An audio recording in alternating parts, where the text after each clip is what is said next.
할렐루야. 힘 좀 내십시오. 할렐루야. 잘 들으셨습니까? 네. 오늘도 이 아침에 함께 하신 여러분들 진심으로 사랑하고 축복합니다. 하나님께서 우리를 부르신 줄을 믿습니다. 우리 마음대로 온 것이 아니라 하나님께서 뜻이 있어서 우리를 부르셨습니다.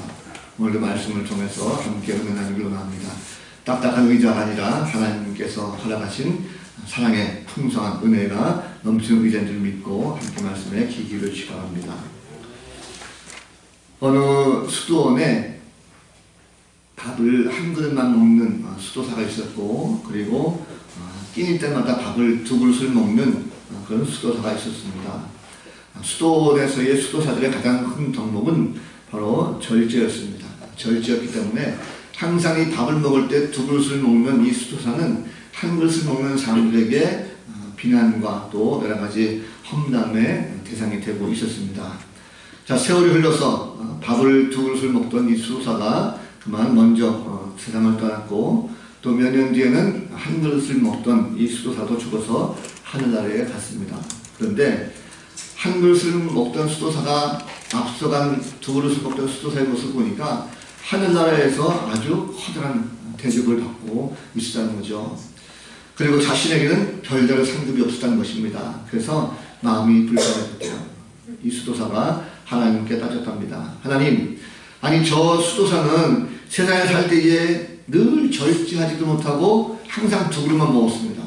그 두 그릇을 먹었는데 나는 한 그릇밖에 안 먹었거든요. 근데 왜 저 두 그릇을 먹은 저 수도사는 저렇게 상급이 크고 나는 왜 상급이 없습니까? 라고 주님 앞에 따졌듯이 이렇게 말했답니다.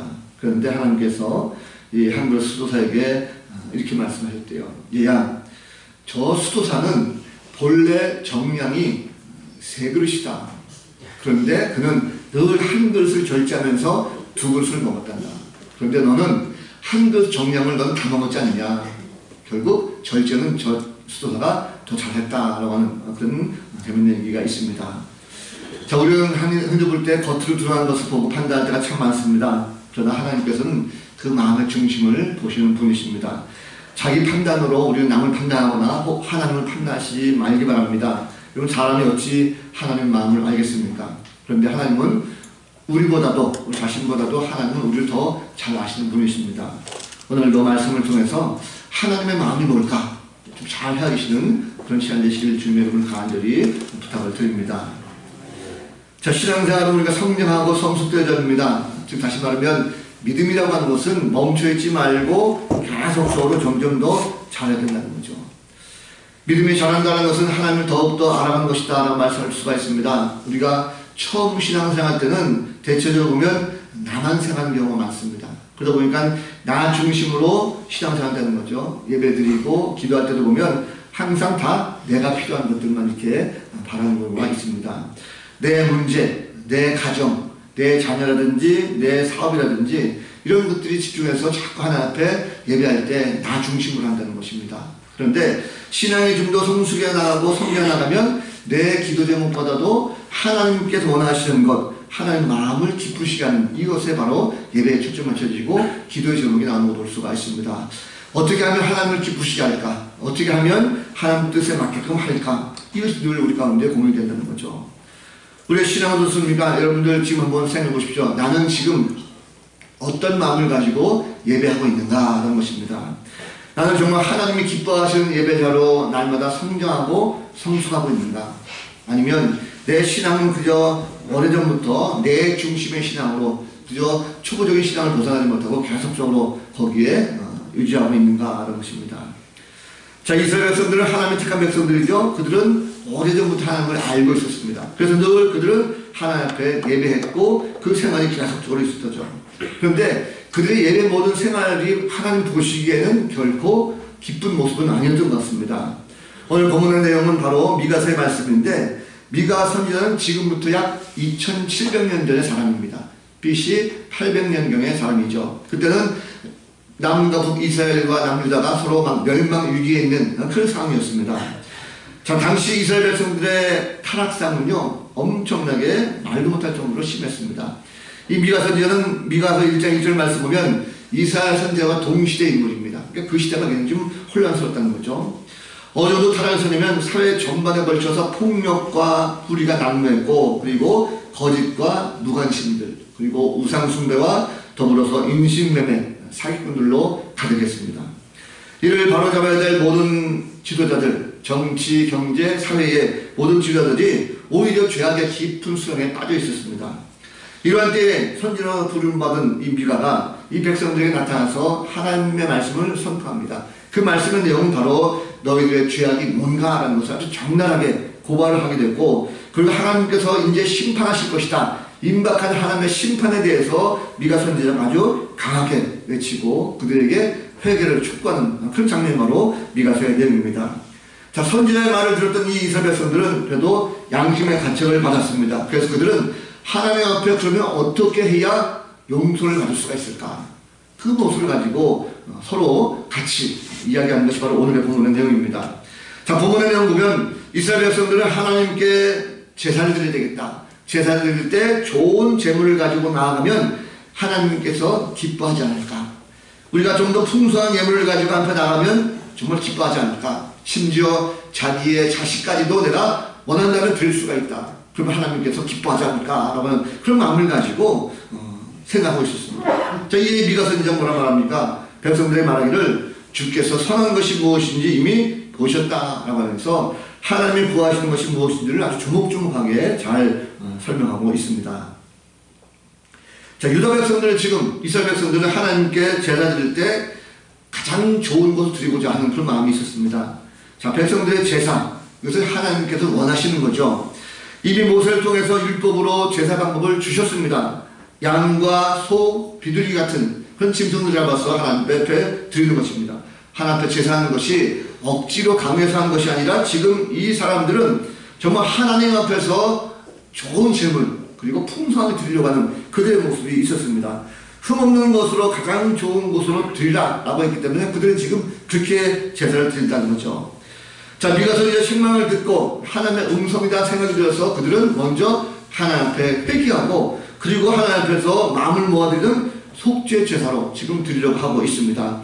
다 드리기 싫어서 억지로 막 하는 것이 아니라 이들은 정말 서로 마음을 합하고 말씀대로 최선을 다해서 드리는 제사였습니다. 이스라엘 백성들이 이 정도 마음을 가지고 하나님 앞에 예배하려고, 제사하려고 한다고 한다면 스스로 자신들이 모든 재물을 가져와서 예배 드린다면 하나님의 입장에서는 그래도 말씀을 안 들은 것이 아니라 들었으니까, 듣고 제사한다고 하니까 받아주셔야 맞는 거죠. 자, 그런데 이것이 아니었다는 것입니다. 이유가 뭘까요? 하나님을 모르는 사람들은 엉뚱하게 제사하는 경우가 참 많습니다. 요즘에 보면 사업이든 건강이든 집안에 우환이 생기게 되면 제사하는 경우가 참 많죠. 불신자들 마찬가지입니다. 요즘 보면 코로나19 바이러스 때문에 사람들이 굉장히 두려워하고 그리고 걱정을 많이 하고 있습니다. 이런 재난과 질병, 혹 내 자신에게 혹은 우리 가정 속에 많은 이런 어떤 문제들이 생기게 되면 사람들은 두려워하고 자신들이 믿는 신들에게 찾아가서 제사하는 이런 경우가 참 많이 있습니다. 정성을 다해서 제사하죠. 그래서 할 수 있다면 얼마든지 내가 과일도 최고급으로, 그리고 생선도 최고 좋은 점을 가지고 두려움을 떨치기 위해 가지고 각자 신들에게 열심히 제사하는 경우가 많이 있습니다. 어떤 사람들은 그것도 모자라 가지고 저 먼 데 가가지고 비싼 돈을 주고 부적을 사기도 하죠. 자, 여러분, 그렇다고 해서 우리가 그렇게 정말 비싼 것 가지고 부적도 사고 해서 제사 드린다고 해가지고 내게 주어진 지금 질병이라든지 이런 재앙의 두려움이 없어집니까? 그렇지 않죠. 천만의 말씀입니다. 오히려 다 헛된 것이죠. 오히려 마음만 더욱더 공허해질 뿐입니다. 믿는 자들도 마찬가지입니다. 이런 참된 예배의 모습이 없는 성도들은 예배를 드려도 뭔가 허전합니다. 다시 말하면 내가 주일날 열심히 나옵니다. 그래 내가 예배 가야지 라고 마음 먹고 주일날에 나와서 열심히 예배 드립니다. 빈몸으로 오는 것이 아니죠. 우리는 정성껏 예물을 가져가요. 11조 드리기도 하고 또 감사함을 드리기도 합니다. 뿐만 아니죠. 와서 열심히 봉사합니다. 1부부터 2부, 3부, 5부까지 열심히 주간봉사, 차량봉사, 많은 봉사를 우리가 감당하고 있습니다. 자, 그런데 그렇게 열심히 하고 많은 것을 드리고 그렇다면 하나님이 기뻐하시고 우리가 기도한 모든 것에 대해서 금방 하나님이 응답해 주셔야 되는데 과연 그런가 하는 것입니다. 응답이 없는 경우가 있죠. 그리고 우리는 어떻습니까? 열심히 주일날 잘 와서 예배 드리고도 우리 마음속에 낙심이 되고 그리고 절망한 경우가 많습니다. 사람들의 모습은 그렇습니다. 사람들은 하나님 앞에 예배가 나올 때 자신의 생각에 맞춰서 나오는 경우가 많습니다. 다시 말하면 하나님께서 무엇을 원하시는가라는 것을 생각하지 않냐고 내 생각을 가지고 그래 이렇게 하면 하나님께서 받으시겠지, 이렇게 하면 하나님 앞에 올바른 예배가 되겠지라고 하는 내 생각을 가지고 나와서 예배하는 경우가 많다는 것입니다. 사람들은 항상 보면 자기 만족에 사는 경우가 많은 것 같아요. 내 마음에 들면 상대방 마음도 들 것이다라고 착각하는 경우가 많습니다. 내가 하나님 앞에 나와가지고 하나님 앞에 내가 이렇게 예배하니까 하나님도 기뻐하시겠지, 내 생각이나 하나님 생각이나 똑같을 거야, 나는 이렇게 하니까 하나님 앞에서 기뻐할 거야 라고 하는 착각의 마음이 있다는 것입니다. 결국은 내가 원하는 것을 가지고 왔을 뿐인데 하나님 앞에 내가 가지고 온 것을 가지고 예배하면 하나님도 기뻐하실 거라고 하는 이 착각의 마음이 우리 가운데 있다는 것입니다. 이것은 큰 오산이죠.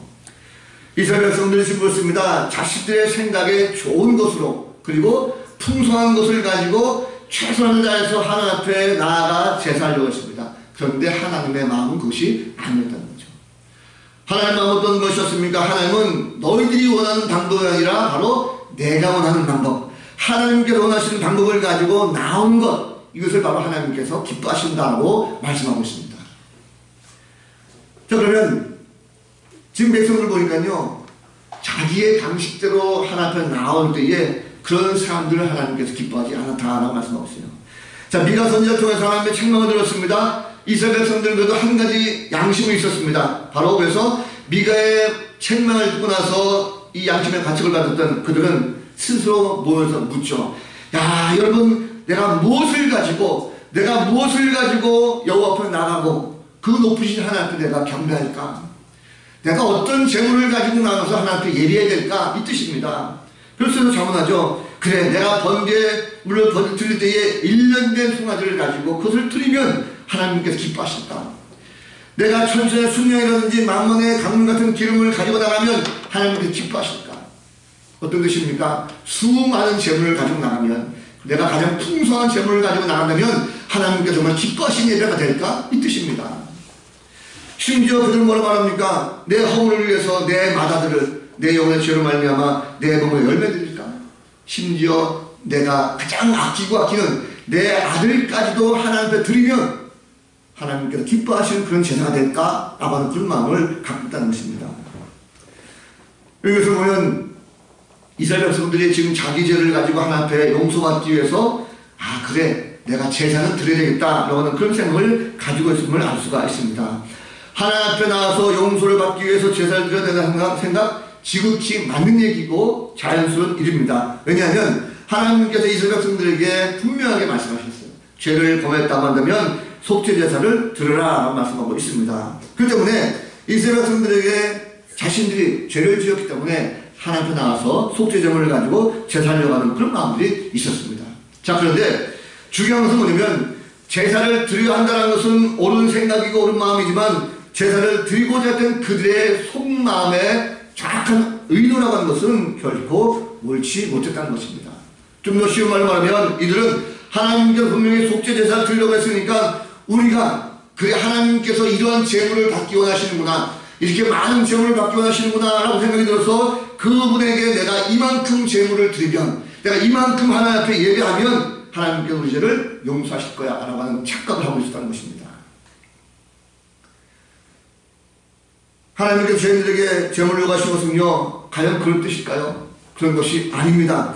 왜 하나님께서 그들에게 속죄 제물을 요구하셨는가? 그것은 자기 죄를 대신해서 죽는 그 짐승들의 처절한 죽음을 보면서 죄의 결과가 얼마나 끔찍하고 얼마나 잘못된 것인가를 깨닫기 위해서 하나님께서 제물을 드리라는 뜻이지 커다랗고 화려하고 많은 것 드리고서 넣지 않는다는 것입니다.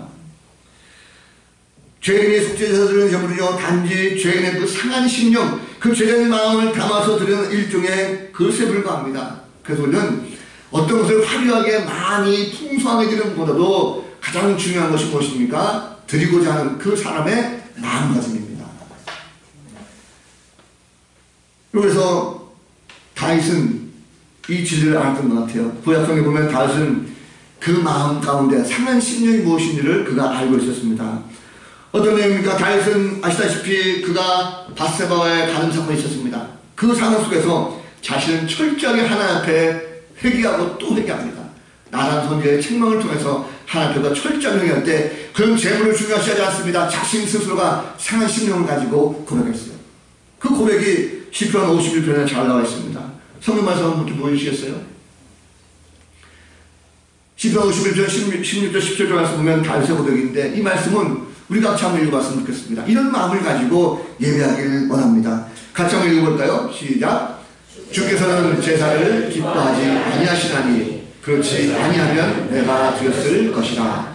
주는 번제를 기뻐하지 아니하시나이다. 하나님께서 좋아하시는 제사는 상한 심령이다. 하나님이여 상하고 통회하는 마음을 주께서 멸시하지 아니하시리이다. 아멘. 이것이 바로 다윗의 고백입니다. 자, 이 말씀을 보면 하나님께서 원하시는 것, 하나님 우리가 도대체 어떻게 해야 됩니까? 라는 것을 보면 지금 하나님께서 원하시는 것은 무엇을 가지고 하나님 앞에 드리느냐, 이것이 중요한 것이 아니라 어떻게 내가 하나님 앞에 나가서 예배하고 어떻게 나를 드리느냐, 이것을 하나님께서 원하고 계시다는 것입니다. 자, 그렇다면 하나님께서 죄인에게 구하시는 것은요, 그 제사는 바로 상한 심령의 제사인 줄로 믿으시기 바랍니다. 그래서 책망을 들었던 이스라엘 백성들은 상한 심령이 아니었어요. 그저 잘 나가는 감나가는 재물들, 더 많은 재물을 가지고 하나님께 제사하려고 했습니다. 이것은 그 자신들이 하나님께 최고의 선물, 많은 재물을 드리면 하나님께서 무조건 우리 죄를 용서하실 거야라고 하는 자기들만의 생각에 불과했다는 것입니다. 여러분, 우리는 어떤 마음을 가지고 예배에 참여하고 있습니까? 오늘날 성도들 중에도 이처럼 상한 심령을 가지고 우리가 그 재물을 가지고 나와서 하나님께 드려야 되는데 오히려 우리의 내면에 있는 이 상한 마음은 있지 않고 오히려 형식적으로 내가 하나님 앞에 나와서 이만큼 내가 물질 드리니 이만큼 봉사하니 하나님이 나를 다 용서하실 것이야, 나를 복주실 거라고 착각하고 있지 않습니까? 세상에서 실컷 죄를 짓고 교회에 나와서 그저 여러 가지 드리고 봉사함을 말미암아 죄를 용서받으려고 하는 사람, 이런 사람들이 적지 않게 있다는 사실입니다. 그러나 이런 제물은 결코 하나님께서 용납하지 않습니다. 오히려 그런 제물을 가지고 나온 사람들은 하나님께서 가증스럽다라고 말씀하셨습니다. 우리는 하나님의 뜻을 잘 헤아려서 하나님 앞에 제물을 드리기 전에 먼저 우리의 상한 심령을 찢고 진실한 마음을 가지고 하나님 앞에 드리는 그 예배가 되될 줄로 믿습니다. 하나님께서 뭐가 부족해서 우리에게 물질 같은 걸 요구하시겠어요? 그렇지 않습니다. 하나님 만유의 주인이십니다. 지난주 월요일날 TV를 봤습니다. TV를 봤는데 생중계를 하더라고요. 영화 아카데미상 시상식 혹시 보셨습니까? 저는 생중계를 봤습니다. 왜 봤습니까? 혹시라도 하는 마음에 우리나라 영화 가운데 기생충이라는 영화가 그 본 후보에 6개가 올랐다고 해서 많은 기대감을 가지고 봤습니다. 알다시피 우리나라 영화 기생충이라는 영화가 6개 부분에 올랐는데 그 중에 몇 개를 탔죠? 4개 부분을 탔습니다. 4개 부분의 상을 탔는데 각본상이라든지 국제영화상, 감독상, 그리고 가장 큰 상, 작품상을 탔습니다. 여러분, 이 작품상은요, 왜 정말 놀라우냐면 이 아카데미 영화상이 지금 92년 역사를 자랑하는데 세계 최고의 권위의 영화상 중에 영화상입니다. 근데 아직까지 한 번도 지금까지 이 작품상에서는요, 영어권의 영화 이외에는 다른 나라에 준 적이 없다고 해요. 더더구나 동양권엔 준 적이 없다는 거죠. 그런데 우리나라 이번 작품이 그 기록을 깼습니다. 92년 역사를 깨고 우리나라 기생충이 작품상을 거머쥐게 되는 이런 모습이 있었어요. 저는 그 모습 보면서 그냥 이 호명을 할 때 제 몸에 전율감을 느낄 정도로 찌릿한 이런 모습이 있었습니다. 자, 그런데 그 모습 보니까 정말 영광인 것 같아요. 그 트로피 받고 막 좋아가지고 막 날뛰고 막 떠나는 모습이 너무 모습들이 굉장히 좋더라고요. 그런데 제가 그런 생각이 들었습니다. 여러분, 상이 한 개가 아니라 4개가 받았잖아요. 그러면 상금이 얼마나 될까? 그 생각을 해봤어요. 얼마 될까요? 한 개 부분이 아니라 4개 부분까지 수상했고 더더군다나 또 작품상까지 받았으니 얼마나 되겠습니까?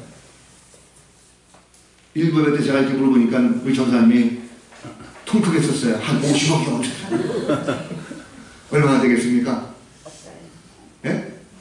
100억이요? 제가 보니까 이 아카데미 영화상은요, 상금이 없어요. 그냥 트로피 하나. 그것도 순금이 아니라 24K 도금. 그래서 그 트로피의 가치만 따지면 한 몇십만 원 정도 되는 그런 정도랍니다. 그런데 온 세계 깜짝 놀라고, 그리고 그 받는 모든 감독이나 배우들은 그곳에 완전히 막 감사하고 막 기뻐하고 날뛰는 이런 모습 봤어요. 저는 그 모습 보면서 우리의 모습이 저런 모습이 아닐까 그런 생각이 듭니다. 하나님께서 기뻐하시는 그 예배가 뭘까요? 우리는 어떤 큰 것을 가지고 하나님 앞에 나가서 기뻐하는 것이 아닙니다. 내 있는 모습 그대로 그냥 가는 거예요. 하나님께 기뻐하시니까 그 모습을 가지고 나가서 하나님을 찬미하고 만나고 예배하는 것이지, 어떤 상급을 바라고 모든 돈을 이루는 것이 아닙니다. 하나님께 예배를 나오는 것도 마찬가지죠. 우리가 무엇을 바라고 하나님 앞에 절대적으로 거래하듯이 하면 안 될 것입니다. 우리의 중심에서 우러나오는 신실한 마음을 가지고 예배가 나오는 그런 성도들이 될 줄로 믿습니다.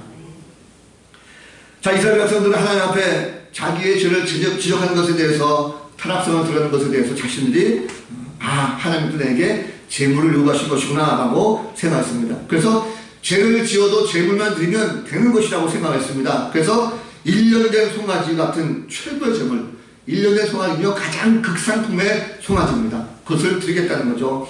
뿐만 아니라 자신들이 가지고 있는 수많은 그 강물 같은 기름이라도 바치겠다. 많은 양이라도 내가 바치겠다라고 하는 그런 마음이 있었습니다. 심지어 바다들까지도 바치겠다는 거죠. 자, 그런데 미가 선지자를 통해서 이것을 가지고 이들의 잘못된 신앙관을 가진 이스라엘 가운데 하나님께서 그것이 아니다라고 생각을 바로 잡아주셨어요. 하나님께서 원하신 것이 무엇입니까? 하나님께서는 선한 것을 원한다라고 말씀하고 있습니다. 즉 하나님께서 원하시는 것은요, 인신제사라든지 반인류적 재물이라든지 부정부패, 불의한 당부를 가지고 얻은 이런 재물이 아니라, 하나님 원하시는 것은요, 바로 하나님께서 선하신 분이시기 때문에 선하게 여기시는 것을 바로 하나님께서 받기를 원하신다는 것입니다. 그 재물이 무엇입니까? 오늘 말씀 보니까 정의를 행하는 것이다 말씀하고 있어요. 자, 정의를 행하는 것이 무엇입니까? 타인을 대할 때, 남을 대할 때 외모로 취급하지 말고, 판단하지 말고 똑같이 평등하게 대하는 것이 바로 정의를 행한다는 뜻입니다. 우리가 신앙생활하면서 예배하는 사람들은요, 주로 이런 마음을 가지고 있으면 안 됩니다. 교회나 혹은 밖에 나가서도 보면 다른 사람들을 보고 판단할 때 외모 지상주의를 판단할 때가 참 많습니다. 이것은 결코 옳지 않다는 거죠. 당시에 이스라엘 백성들이 그렇습니다. 당시에 이스라엘 백성의 경태가 무엇이냐면, 다른 사람들을 판단하고 그들을 지휘할 수 있는 지도자에 있는 위치의 사람들이 외모를 보고 있는 사람들에게 가서 붙고 없는 사람을 타박하고 이런 모습들이 그 가운데 있었습니다. 적어도 신앙생활 우리들에게 교회에서만큼은 혹은 믿는 자들에게서만큼은 외모로 판단하거나 그것을 가지고 사람을 폄하하는 이런 모습은 결코 있어서는 안 될 것입니다. 우리도 보면 종종 하나님을 믿는다라고 하면서도 사람을 차별하고 있지 않습니까? 많은 성도들 교회에서도 있는 사람들에게는 친절하게 대해주지만 없는 사람들에게는 그저 홀리한 경우가 많습니다. 그러다 보니까 교회 안에서도 밖에서도 믿는 자들이 흉을 보기도 하고 혹은 또 그 때문에 야단맞기도 하는 것을 볼 수가 있습니다. 절대적으로 우리 그래서는 안 되는 거죠. 하나님께서 그것을 원치 않습니다. 또 한 가지 하나님께서 선하게 여기시는 것은 바로 인자를 사랑하는 것입니다. 인자라는 단어는요, 히브리 원문을 보니까 헤세드라는 단어가 있어요. 이 헤세드는 어떤 뜻이냐면, 하나님께서 자기가 택한 백성들의 언약을 통해서 지속적으로 사랑하듯이 끝까지 변치 않게 사랑하는 것, 이것이 바로 헤세드라는 단어예요. 그렇다고 하면 이것이 바로 하나님께서 선하게 여기시는 것은 우리가 하나님께로부터 그런 사랑을 받았기 때문에 우리도 마찬가지로 이웃을 사랑할 때 단순히 한 분만 사랑하는 것이 아니라 내가 끝까지 사랑을 계속적으로 실천할 수 있는 모습, 이것이 바로 인자라고 하는 것을 말씀하고 있습니다. 그렇다고 하면 우리가 하나님께로부터 사랑받았던 성도라 한다면 적어도 이 공동체에서만큼은 서로 차별하지 말고 한 번 사랑하되 끝까지 사랑하고 함께 나눌 수 있는 섬김과 믿음의 본이 되는 그런 성도를 내줄 줄로 믿습니다. 마지막 또 한 가지는요, 인자를 사랑한다, 겸손하게 하나님과 함께하는 것이다 말씀하고 있어요.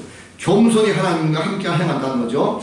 구원받은 백성은 항상 겸손해야 됩니다. 그런데 겸손하는 것이 내 생각을 가지고 하다 보면 어떤 한계에 부딪힐 수 있어요. 그렇기 때문에 내 겸손한 마음은 항상 주님과 늘 동행하면서 낮아져야 이 겸손이 지속적으로 유지될 수가 있다는 사실입니다. 그렇다고 한다면 앞서 말하는 공의와 인자를 내가 지속적으로 실천할 때 겸손한 마음을 가지고 함께 나가면 하나님께서 늘 동행하시고 그 가운데 이러한 사랑과 은혜가 넘치는 그런 교회가 될 줄로 믿습니다. 하나님은 택한 자들이 상한 심령으로 나와서 예배하기를 원하십니다. 그래서 하나님은 우리가 좋은 예물보다도 엄청나게 많은 헌신하는 것보다도 사역을 통해서 엄청난 결과를 받는 것보다도 가장 중요한 것, 내가 먼저 하나님 앞에 나와서 상한 심령을 가지고 나와 기도하면서 하나님 앞에 무릎 꿇고 예배하는 참된 예배자의 모습, 이런 마음가짐이 반드시 필요하다는 것입니다. 하나님 말씀대로 순종하고 예배하는 성도들을 더욱더 기뻐하십니다. 그래서 형식적으로 예배하기보다는 삶의 현장 속에서 마찬가지고 진정한 사랑을 실천하고 섬김과 나눔을 보여줄 수 있는 이런 성도들이 더욱더 기뻐하시는 하나님의 자녀인 줄로 믿습니다. 예수님이 이 땅에 오셔서 진정한 예배자의 모습 보이셨어요. 예수님은 영과 진리로 예배하라 말씀하셨죠. 형식적이고 가식적으로 예배했던 바리새인들은 주님께서 완전하게 책망하셨어요. 그러나 내가 비록 가진 것이 없고 초라한 모습이라 할지라도 동전 두 입을 가지고 나서 주님께 드렸던 한 과부의 그런 헌신은 주님께서 보시고 칭찬하셨습니다. 결국 주님은 오늘 우리 가운데 요구하시는 것이 무엇입니까? 내가 어떠한 모습을 가지고 주 앞에 나서 어떻게 예배하는 자의 모습으로 가지고 있느냐라는 것을 주님께서 보고 계십니다. 주님은 지금도 우리와 함께 하십니다. 우리가 예배로 나올 때에 우리를 인도해주세요. 내가 상한 심령으로 나와서 예배하는 자들에게 성령을 통해서 우리 가운데 도와주고 계시다는 사실입니다. 주님은 우리 아픔을 잘 아세요. 우리가 무엇을 아파하고 무엇을 고통스럽게 대하는지, 무엇을 두려워하는지, 무엇을 근심하시는지 잘 알고 있습니다. 왜 그렇습니까? 주님은 이 땅에 우리하고 똑같이 인간으로 오셔서 우리의 인간의 모든 아픔과 고통을 다 경험하셨어요. 그렇기 때문에 누구보다도 우리를 잘 알고 계신 것입니다. 결국 말씀을 정리해보면 이번 하나님 앞에 드리는 제사는 하나님 앞에 나아가는 것입니다. 내가 하나님 앞에 나아가서 나를 제물로 드린다는 거죠.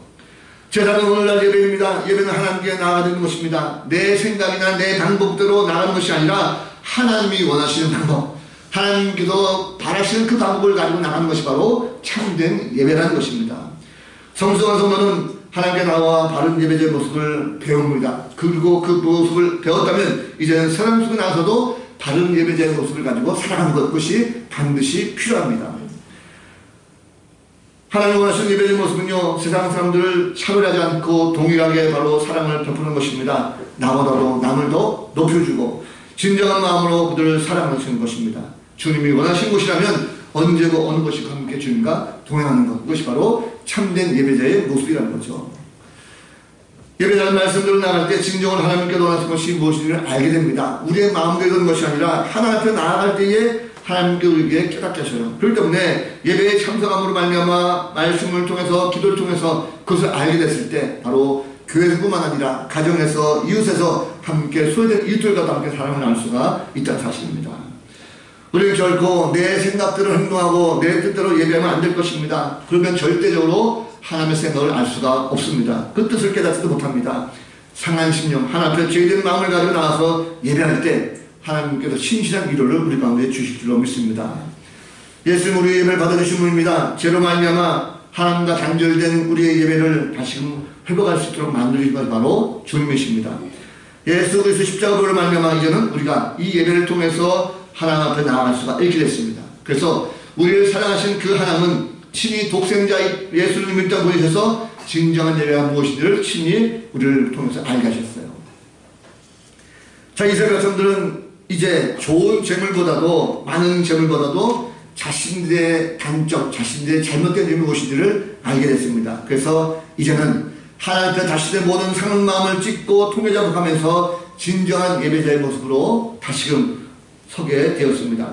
지금 당장에 자신의 죄로 말미암아 예배가 무너졌지만 다시 회복할 시간은 그 소망을 가지고 그들은 살아가게 됐어요. 하나님 앞에서 바른 믿음을 가지고 나아갈 때 장차 있을 메시아 구원에 대해서 놀라운 사건을 기대하게 되었습니다. 성도들도 마찬가지죠. 성도들은 우리가 물질을 드리고 봉사하는 것도 중요하지만 우리가 예배에 대해서 참되게 알았다고 한다면 이제부터라도 내 마음을 드리는 내 신실한 마음 속에 정말 주님이 기뻐하실 수 있는 참된 예배자의 모습을 가지고 드리게 될 때 하나님께서 기뻐받으시게 되어 있습니다. 신실한 믿음을 말미암아 예배자에 나올 때 진정한 하나님의 축복이 임한다는 것입니다. 여러분 예배 참 기쁨을 한번 맛보십시오. 그러면 그 기쁨을 맛본 성도들은요 매번 그 순간순간 예배가 기대가 되고 또 나가고 싶어하는 마음이 막 불듯 일어나되어 있습니다. 우리의 마음대로 되지 않죠. 우리가 매번 설교할 때 주님께서 인도하셨습니다 라고 하지만 그 마음도 하나님께 주신 것입니다. 주님이 우리를 인도해 주신다는 거죠. 예배자리로 우리를 이끌어 주신 것입니다. 지난 한 주간 동안 세상은 여전히 코로나19 때문에 굉장히 시끄러웠어요. 우리나라만 좀 조용했지 다른 나라도 굉장히 시끌시끌합니다. 이웃나라 일본에도 보니까 확진 환자가 200명 넘었다는 거 아주 굉장히 어지럽죠. 그런데 우리가 그럼에도 불구하고 주님께서 오늘 이 자리에 우리를 불러주셨어요. 어쩌면 많은 사람들은 두려움이 떨기 때문에 이런 자리에 나가지 않을 것입니다. 그런데 주님이 우리를 붙들으시고 우리를 인도하신 거예요. 예배에 나오게 하셨다는 것입니다. 여러분, 그렇다고 하면 우리의 삶이 비록 힘들고 어렵다고 할지라도 예배를 결코 등한시해서는 안 될 것입니다. 오늘 예배의 핵심이 무엇입니까? 우리가 무엇을 드리는 것이 중요한 것이 아니라 어떻게 내가 주님께 예배할까? 이것이 가장 중요합니다. 그렇다고 하면 우리가 힘들면 힘들수록 어려우면 어려울수록 더욱더 주 앞에 나와서 진정한 마음을 가지고 예배할 수 있도록 애쓰고 수고하는 성도를 내게 주려 믿습니다. 어느 6월달 중순되었습니다. 이제 어수선 분위기 이제 좀 내려놓고 예배에 힘쓰는 그런 성도들 되었으면 좋겠습니다. 요즘 보면 이런 신종 코로나 때문에 그런지 주중 예배가 많이 약해졌어요. 새벽 기도도 마찬가지고 수요예배, 금요기도에 성도들이 많이 없습니다. 매번 지금 강조하고 또 강조해도 큰도 안 나와. 왜 그런지 모르겠어요. 상한 신령 마음을 가지고 좀 나오셔서 함께 기도하시고 함께 좀 힘을 실어주세요. 특별히 수요예배와 금요기도가 있는데 새벽은 못 일어난다 할지라도 금요기도 같은 경우는 얼마나 뜨겁고 좋은지 몰라요. 찬양대 열심히 찬양하고 막 불을 지고 기도하는데 그런 기도 제목 없습니까? 막 기도하고 싶은 마음이 안 있어요. 하나님께서 우리 마음을 아신다면 이번 금요일부터도 우리 발걸음 인도하실 줄 믿습니다. 우리가 먼저 참된 예배자로 회복되었으면 좋겠어요. 예배에 반드시 승리하시는 귀한 성도들 다 되시기를 주님의 이름으로 간절히 축원합니다. 기도하겠습니다. 걸어가시는 하나님,